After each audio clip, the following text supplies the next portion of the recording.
มีทางเบาเสียงเพิ่นบอกว่าเขามาแทรกที่ดินนี่บ่แต่ยังบ่ฮู้แบบเขาว่าเพิ่นสิซื้อหรือบ่แบบยังบ่ฮู้ ฮ่าอ๋อ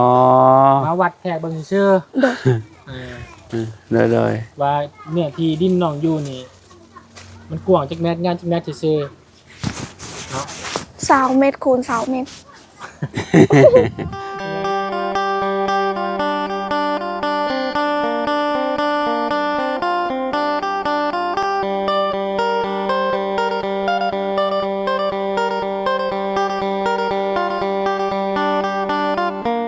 กราบสบายดีสวัสดีพ่อแม่พี่น้อง FC เบิร์สุขุสุคนเนาะบ่ว่าสิอยู่ในและกระต่างประเทศเด้อพี่น้องมาพบมาพ้อเนาะกับเฮาคือเก่าคือเดิมเพิ่มเติมคือเข้ามาหาทางน้องป๊อปพี่น้องเอ้ยเนาะเมื่อวานนี่บ่ได้พ่อเพิ่นเมื่อวานนี่พี่น้องเอ้ยเนาะทางน้องป๊อปเนาะเพราะว่าน้องเพิ่นเฮ็ดเวียกเฮ็ดงานแต่ว่าแวะอันนั้นเพิ่นอยู่เมื่อวานนี่พี่น้องเอ้ยเนาะแวะซื้อ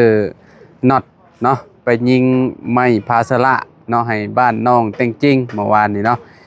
แวะมองเพิ่นเฮ็ดเวียกเฮ็ดงานนั่นแหละพี่น้องแล้วก็ได้ซื้อน็อตใส่เพิ่นเนาะมื้อนี้เพิ่นว่าเพิ่นมากินข้าวเที่ยงอยู่เฮือนอยู่ซ่านบ่หรือว่าแนวใดเนาะเอาเดี๋ยวไปพูดไปคุยนํน้องป๊อปเพิ่นก่อนพี่น้องโดยพุ่นแหละน้องเพิ่นเนาะเอาพี่น้องเอ้ยเนาะโดยสบายดีน้องป๊อปพี่น้องเอ้ยเนาะ สวัสดีทางอา ส จารย์ บายดีบ่าวบุญเนาะเอาไว้ให้น้องชายนี่เด้อขนมอีหยังบ่นี่พงลมคักขนาดเลยขออนุญาตแน่เนาะ มันมีโชคมีลาบได้มื้อนี่ ฮะ มีลาบ มีลาบไม่ใช่ข้าวเหนียวบ่นี่ใช่ข้าวเหนียว เอามากินเรียบร้อยไปแล้ว กินแล้วเลย โดย เบาตูนมาหาเอาลาบมาให้บ่ โดยพอดีเห็นเพิ่นกินข้าวอยู่ในห้านละเพิ่นเอิ้นว่าเพิ่นเอิ้นให้มากินข้าวนำข่อยก็บอกว่าเซินแซ่บเพิ่นเลยบอกว่าอย่าเอาหยังบ่เอาลาบบ่ อ๋อโดย เลยได้ลาบมัน ได้ลาบเนาะ โดย ครั้งแรกซะยังไงเข้างานบ่ายโมงบ่ โดยประมาณ1 โมง 1 โมงเลยเนาะ เด้อ เราสิ นี่17นาที ทันอยู่บ่บ่าวบุญฮะ คิดว่าจุอ้ายบ่มาแล้ว บ่เลทนิดนึงก็ได้บ่เพิ่นบ่ได้ว่าบ่หรือว่าจังได๋ ก็บ่ฮู้คือกัน แต่ว่าบ่เคยเนาะ โดย ตรงต่อเวลาเด้เนาะ เอาวนมาแต่เวียดพี่น้องไปเติมน้ำมันมา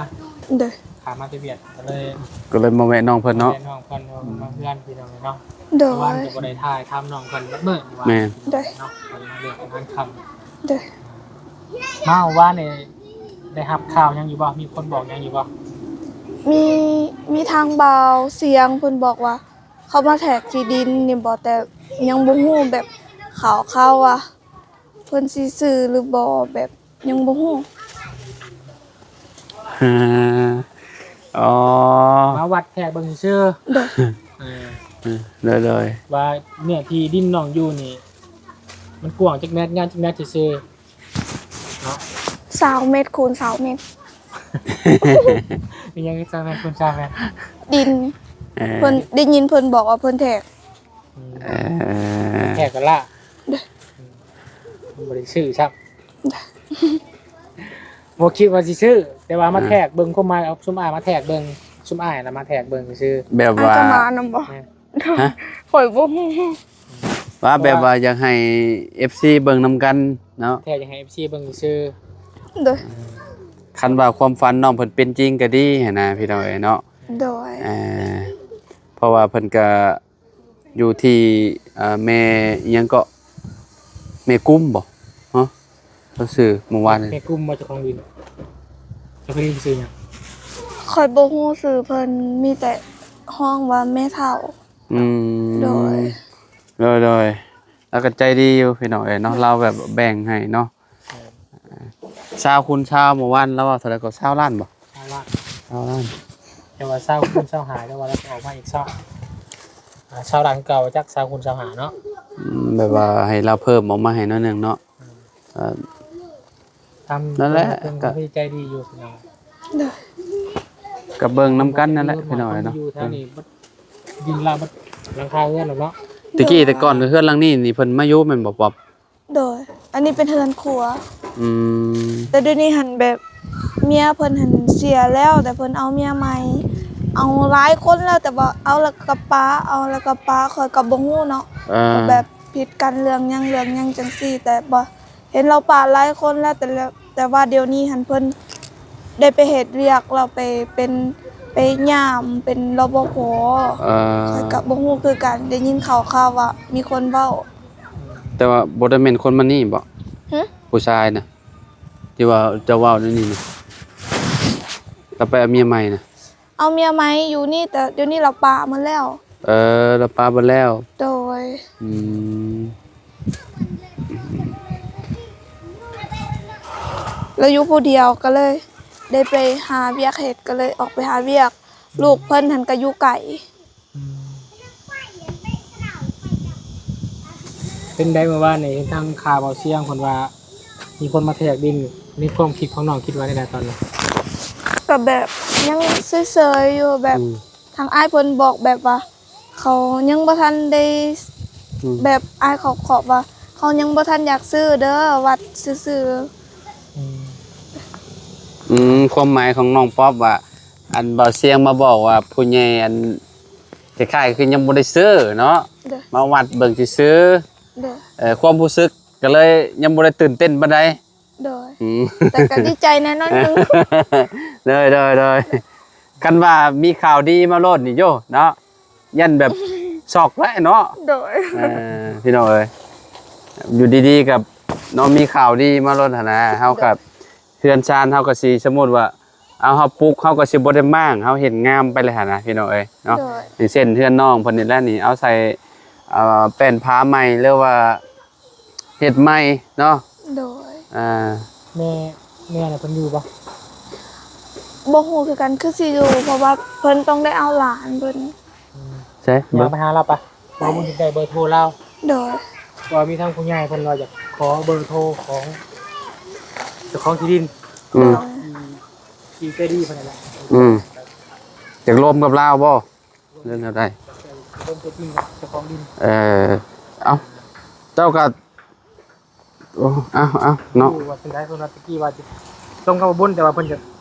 ทำเป็นบ่ได้สิได้ที่ดินสิได้เบอร์โทรของเจ้าของที่ดิน โดย ลงเองเพิ่นนะพูดไปเลยตามทางผู้ใหญ่เพิ่นได้รู้ก็จะเอาให้เนาะ ให้พัดลมเบิ่งติ แต่บูไปร่วมกันเข้าใจกันบ่ เพราะว่าคนละภาษาเนาะเพิ่นเว้าภาษากลางบ่อีสานได้บ่ บ่ได้ ได้อยู่ลูกเพิ่นเว้าได้ ใช่แม่ตู่ หรือนั่งอยู่เก่าแล้ว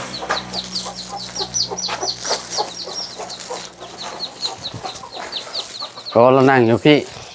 โอ้ยางโค้งขนาดเลย สบายดีอะยะ อายะสบายดีอายะ สบาย สบาย เด้อ สบาย สบายดีแม่ กินข้าวแล้วบ่ไปโต กินแล้ว กินแล้ว กินผักกินจะดำปอกปี กินหยังก็ ปีกล้วย กินปีกล้วยโอ้ดีได้กินปีกล้วย พาน้องป๊อปมาขอดินอยู่ด้วยตัวเอง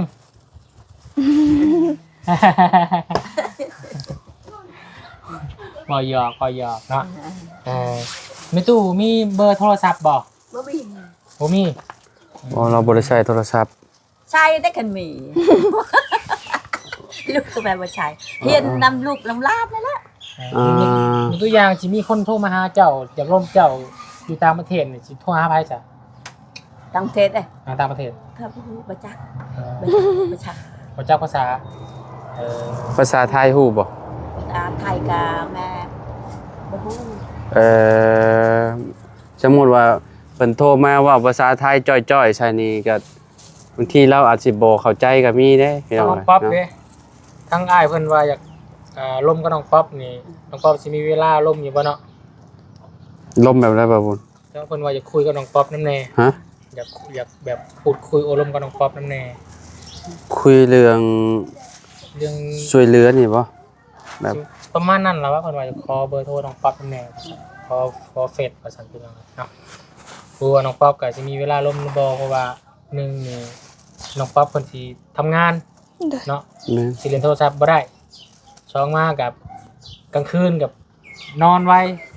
นอนจังโมงกลางคืนนี่ เมื่อคืนนี้9 โมงกาย 9 โมงเนาะคือว่า3 ทุ่มเนาะแต่ทางบ้านเพิ่นก็สิเป็นกลางเว้นเนาะทางเฮาก็สิเป็นคืนเนาะ มาห่างกัน การ6 ชั่วโมง กลางเวรกับกลางคืนนะว่าไงฟังนั้น ถ้าว่า6 โมงแรงเฮาก็12 โมงกลางเว้นเขา โดย ลมกลางคืนได้อยู่น้องป๊อปนะคะแนนสิลม ได้ข้อมูล โดย ข้อมูลละเอียดกว่านี้อะนะ โดย อยากร่วมกับน้องป๊อปนั่นแน่ว่าซั่นพี่น้องเนาะ โดย คุณก็มาทำทางป๊อปเพิ่นพี่น้องเนาะจะเอา Facebook ให้ทางอ้ายใหญ่ใจดีเพิ่นบ่ โดยเอาก็ได้ เอาก็ได้เนาะ โดย เดี๋ยวผมสิส่งให้เพิ่นเด้อ โดย แต่ถ้าเพิ่นทักมาก็คุยลงกับเพิ่นเนาะ โดย ทางบุญก็แนะนำสะพานบุญก็นี่แหละพี่น้องถ้าเพิ่นต้องการเพิ่นว่าอยากต้องการช่วยเหลือน้องป๊อปแท้เนาะแต่ว่าเพิ่นอยากจะผู้ข้อมูลที่ชัดเจนกว่านี้เนาะ โดย แล้วก็อยากถามว่าน้องป๊อปด้วยตนเอง โดย เนาะแล้วก็เรื่องยินดอนต้นหญ้าที่เพิ่นเด็กซอยนี่ก็เพิ่นก็จะพูดคุยโอลมกับแม่เฒ่ามีแต่สิให้ทั้งอ้ายเพิ่นโทรหาทางน้องป๊อปแล้วกันนายน้องป๊อปเอาโทรศัพท์ไปให้ไปตู้ให้เพิ่นร่วมกันนำกัน โดย ทุกเจ้าเด้อ โดย เพิ่นก็จุดประสงค์ของผู้ใหญ่เพิ่นก็อยากร่วมแบบนั้นพี่น้องบ่ฮู้ว่าสิร่วมเรื่องหยังอุ่นก็บ่ฮู้เนาะ โดย พอเพิ่นขอมาแบบนั้นผมก็สิทำตามเพิ่นก็แล้วกันพี่น้องเนาะ โดย แต่บุญว่าสิล้มเรื่องหยังกับเจ้าก็บ่ฮู้ โดย แต่เพิ่นก็สิล้มเรื่องซอยเรือน้องนั่นแหละเนาะน้องก็ฟังเอาแล้วก็พิจารณาเบิ่งเอานำกันเด้อ โดย เพิ่นก็ยังทันได้โอนเงินมาดอกเนาะเรื่องซื้อดินซื้อเรือนต่างๆเด้อตอนหยังเด้อ โดย เพิ่นยังบ่ได้โอนเงินมาถาลมกับน้องป๊อปก่อนแล้วก็ทางสู่ก่อนอ่ะ โดย อยากจะรุ่นบนการกินอะไรตัวจังใดเนาะ โดย คุณวันมีเวลาหาข้อมูลอย่างชัดเจนเนี่ยในเวลา1 อาทิตย์ที่เพิ่นมีเวลาจะเบิ่งนำหั่นนะ โดย ทั้งผู้ใหญ่ทั้งอ้ายเพิ่นนี่ทั้งพี่เพิ่นนี่แหละแต่รายการอย่างนั้นเพิ่นสิไปทำงานบ่ โดย แต่มีเวลาเบิ่งมานั่นแหละพี่น้อง ก็ถ้าฟังเบิ่งเนาะ ฝากเพิ่งเบิ่งดื่มเบิ่งนำกัน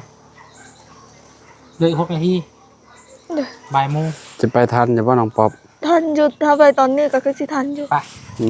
ไปขอบใจละลายๆตัวเด้อ ทำงานเด้อ ขอบใจละลายขอบใจละลาย ขอให้ เด้อ เดินทางปลอดภัย ขอให้ร่ำรวยๆขอให้ไปใส่มาใส่ก็มีแต่คนฮักคนแพง ขอให้จับยังเห็ดยังก็ขอให้เป็นเงินเป็นทอง ขอให้พระเจ้าอวยพร จ้าภาษาอวยพร ไปทำงานทำไม เด้อ เพื่อนบอกเจ้าจันดาทั่วเพื่อนทั่วโบสถ์ ทั่ว ทั่วโบสถ์นั่นไหนก็จะให้กินไหนอันนี้ไปเก็บหาเก็บเยอะนี่จะอยู่นี่ โดยไปเลยเด้อตู้เด้อขอบใจละลายเด้อโดย ติดต่อถามมันอยู่สนุกเด้อ จ้ะพี่น้องนะทั้งน้องป๊อปเพิ่นก็พาออกไปเฮ็ดเวียกพี่น้องเนาะเพิ่นขับรถไปกับหลายกิโลเติบเนาะกว่าสิฮอดบันดงบ่อนเพิ่นไปเฮ็ดเวียกก็ได้พี่น้องเอ้ยน้องเพิ่นก็ดุได้เนาะเฮ็ดเวียกบ่ได้อยู่ได้เศร้าแล้วก็ได้เนาะพอแล้วมื้อวันอาทิตย์พอแล้วเพิ่นก็สิหยุดงานเนาะพี่น้องน้องป๊อปเนาะคนสู่ชีวิตเนาะพาวแล้วแล้วก็ได้พี่น้องเอ้ยเนาะจังได๋ก็เนาะรอลุ้นรอชมเคสน้องป๊อปนำกันพี่น้องเอ้ยเนาะทางเราก็เลี้ยงน้องเนาะกับแม่พี่น้องเอ้ยเนาะเพราะว่าเรากำพร้าเนาะเราบ่ได้มีพ่อพี่น้องเอ้ยเนาะทางนอกมันก็ได้โอ้เฮือนหลังนี้ถือว่าสุดยอดเลยพี่น้องเอ้ยเนาะ